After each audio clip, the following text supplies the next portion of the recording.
हाय बच्चों, सभी को गुड मॉर्निंग। हम चैप्टर 3 ह्यूमन रिप्रोडक्शन पढ़ रहे हैं। ह्यूमन रिप्रोडक्शन में हम लोग मेल रिप्रोडक्टिव सिस्टम पढ़ लिए हैं। हम लोग पढ़ रहे हैं ह्यूमन फीमेल रिप्रोडक्टिव सिस्टम। ठीक है, तो ह्यूमन फीमेल रिप्रोडक्टिव सिस्टम होता है वो कहाँ प्रेजेंट होता है?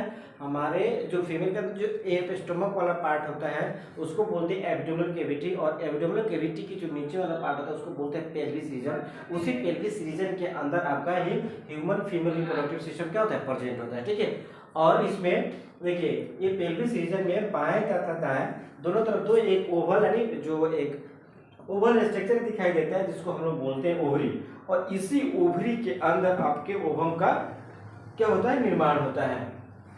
तो देखिए ओवरी के अंदर एक गोल गोल स्ट्रक्चर दिखाई देता है जिसको हम लोग बोलते हैं ओवेरियन कैविटी। ये ओवेरियन कैविटी एक ओवम नहीं है, इस ओवेरियन कैविटी के अंदर ओवम का क्या होता है? निर्माण होता है। यानी प्रत्येक ओवेरियन कैविटी के अंदर क्या होता है? एक ओवम का निर्माण होता है। और ओवेरियन कैविटी जो होता है वह इमेच्योर यानी अपरिपक्व होता है। ठीक है, उसके बाद में ओवरी जो होता है, ओवरी के बाएं तथा और दाएं तरफ कुछ स्ट्रक्चर से ये अटैच होता है, और यह यूट्रस के पार्ट से जुड़ा हुआ होता है जिसको हम लोग बोलते हैं लिगामेंट।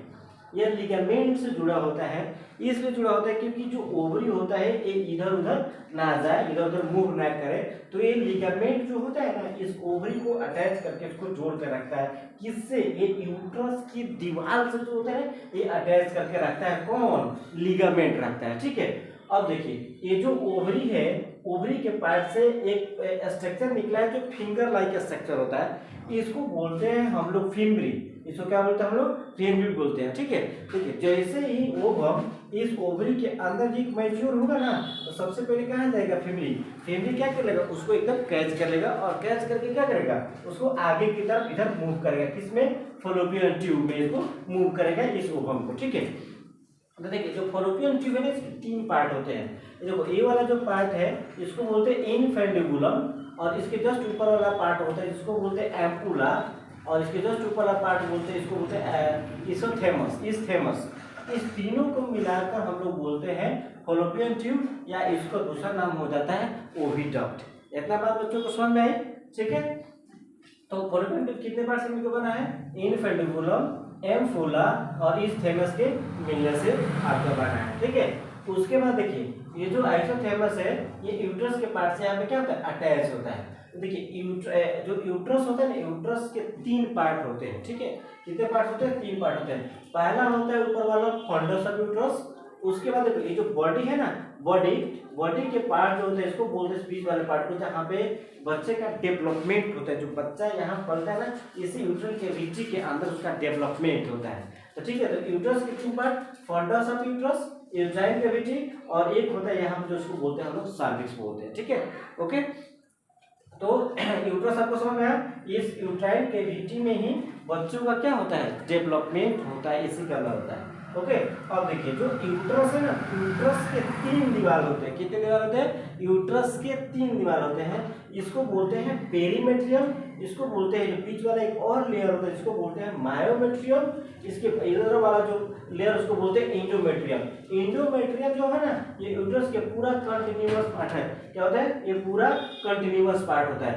ये इंडोमेट्रियम जो है यह यूट्रस के पूरा कंटिन्यूअस पार्ट इसके अंदर होता है। तो पेरीमेट्रियम, मायोमेट्रियम और इंडोमेट्रियम इस तीनों को मिलाकर बोलते हैं वॉल ऑफ यूट्रस, यानी वॉल ऑफ यूट्रस। यानी फीमेल के वॉल ऑफ यूट्रस कितने लेयर से मिलकर बना होता है? 3 लेयर से। कौन कौन? पेरीमेट्रियम, मायोमेट्रियम और इंडोमेट्रियम। ओके, उसके बाद में आपका जो सर्विक्स है, सर्विक्स के ऊपर एक और छिद्र खुलता है, एक नली होती है जिसके ऊपर पार्ट होता है, इसको बोलते हैं इंटरनल ओएस। क्या बोलते हैं इसको? Internal OS. ओएस का मतलब होता है छिद्र। ठीक है, देखिए ये सर्विक्स है, सर्विक्स के जो ऊपर वाला एक नली जो आती है ना इसको बोलते हैं, जो ओपन होता है उसको बोलते हैं इंटरनल ओएस बोलते हैं। इंटरनल मतलब छिद्र होता है। उसके बाद ये बीच वाला पार्ट जिसको बोलते हैं सर्वाइकल कैनाल बोलते हैं। उसके बाद एक और नीचे वाला जो छिद्र एक और ओपन होती है उसको बोलते हैं एक्सटर्नल ओएस। ओएस का मतलब होता है आपका छिद्र होता है, नहीं नली होती है। ठीक है, उसके बाद में उसके बाद एक लास्ट पार्ट जो ओपन होता है, देखो एक बीच वाला पार्ट होता है इसको हम लोग बोलते हैं वेजाइना।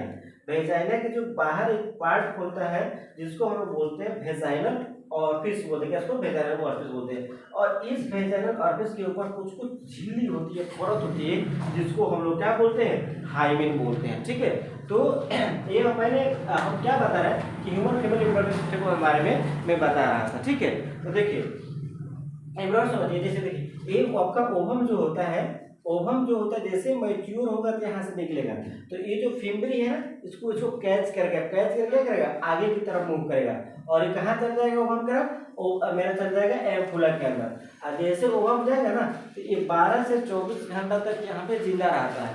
अगर इसी वेजाइना के रास्ते से अगर स्पर्म गया तो यहाँ जाके 18 से 24 घंटा तक वहाँ पे फर्टिलाइज कर सकता है। अगर उसमें स्पर्म नहीं गया तो ओवम वगैरह क्या होता है, खत्म हो जाता है। ठीक है, दूसरी बात ये देखिए, ये जो ओवम होता है एक मंथ इधर से ओवम निकलता है, एक इधर से नहीं, दूसरे मंथ इधर से निकलता है। कभी कभी ऐसा होता है कि इसी 2 मंथ लगता है, 3 मंथ लगता है, इसी से ओवम निकल जाता है। ठीक है, दूसरा पॉइंट होता है कि कभी कभी ऐसा भी हो सकता है कि इधर से भी ओवम निकल जाए और इधर से भी ओवम निकल जाए। तो जब दोनों ओर से ओवम निकलेगा तो एक बार 2 ओवम फर्टिलाइज करेगा तो 2 बच्चा हो सकता है कि इधर से 2 ओवम निकल जाए, इधर से 3 ओवम निकल जाए, तो तीनों ओवम फर्टिलाइज करेगा तो कितने बच्चे का निर्माण कर लेगा, 3 बच्चे का निर्माण कर लेता है। ओके, इतना बात समझ में आए। उसके बाद जो आपका देखिए एक एंडोमेट्रियम जो है ना, और देखिए जो स्पर्म जाता है लगभग 200 से 300 मिलियन इसके अंदर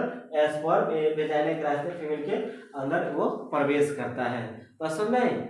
उसके बाद देखिए इंडोमेट्रियम जो होता है, इंडोमेट्रियम जो होता है ना, यह एक जब ओवम मैच्योर होता है उसके पहले ये धीरे धीरे ये दीवार क्या हो जाता है, मोटा होना शुरू हो जाता है। ठीक है, और जैसे ओवम यहाँ से निकलेगा, अगर वो बेबी पल अगर फर्टिलाइज हुआ तो बच्चा अगर यहाँ से धीरे धीरे जैसे फर्टिलाइज करेगा तो जाइगोट निर्माण करेगा ना वो, तो जाइगोट से फिर क्या करेगा, डेवलपमेंट डिवीजन होके एक एम्ब्रायन बनेगा, 1 से 2 एम्ब्रायन बनेगा, 2 से 4 एम्ब्रायन बनेगा, 4 से 8, 8 से 16 और 16 से 32 एम्ब्रायन बनेगा। तो वो धीरे धीरे क्या आगे बढ़ेगा और आगे बढ़ेगा।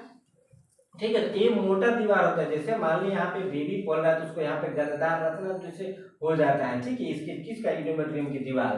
ठीक है, यही होता है कि जब अगर मान लो फर्टिलाइज नहीं हुआ तो फीमेल के अंदर जो हर 28 से 29 दिन का जो महीना चलता है, जो हम बाहर निकलता है इधर से जो तो वही ओवम जो फर्टिलाइज नहीं होता है वही कचरा बनकर, या जो इंडोमेट्रियम की जो दीवार मोटा होता है ना वही टूट कर पाता, फिर वो कचरे के रूप में हर 28 से 29 दिन के अंदर में वो निकल जाता है। हम इस पार्ट को एक एक करके बहुत अच्छे से आगे समझाएंगे, बट हम खाली ये बताएं कि ह्यूमन फीमेल रिप्रोडक्टिव सिस्टम के कौन कौन सा पार्ट होते हैं। ओके, बात समझ में। Okay, bye.